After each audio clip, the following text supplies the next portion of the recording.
Samajwadi party के कार्यालय में उपस्थित हैं, इसलिए कि एक प्रेस कॉन्फ्रेंस है और मणिपुर के मुद्दों को लेकर जो वहाँ पे महिलाओं को, लड़कियों को, औरतों को इस तरह से बेशर्मी से वहाँ पे बेइज्जत किया जा रहा है और उनके साथ अत्याचार किया जा रहा है।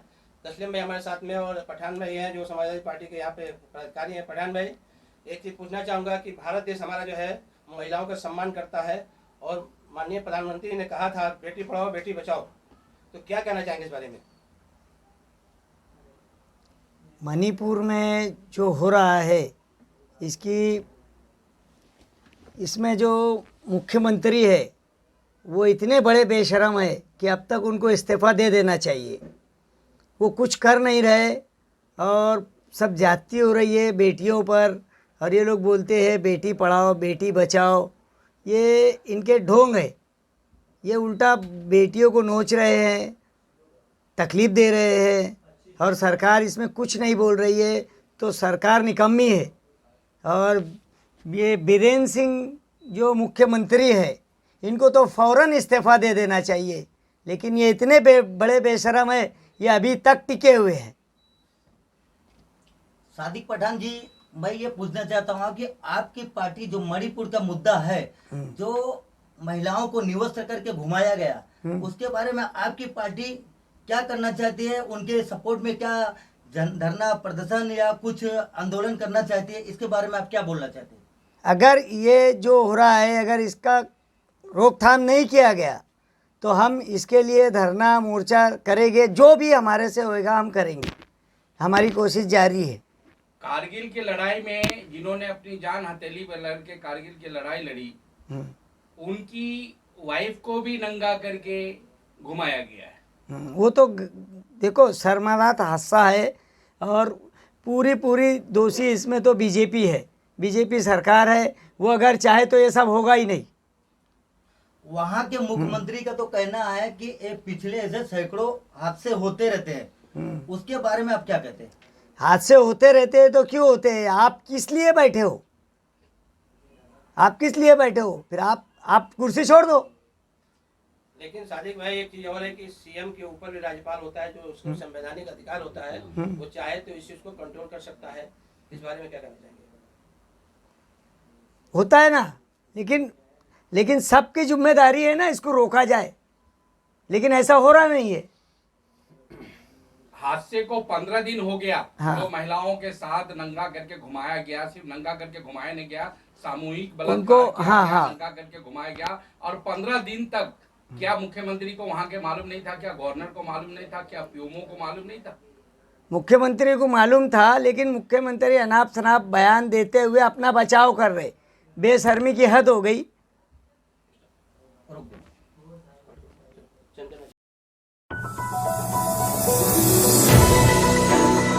समाज और मैती समाज आपस में मणिपुर में होने के बावजूद दोनों वहाँ के रहवासी हैं, और कुकी समाज और मैती समाज में जिस तरीके से जंग चल रही है, गृह युद्ध कह सकते हैं, और उस पे आपका क्या रोल है?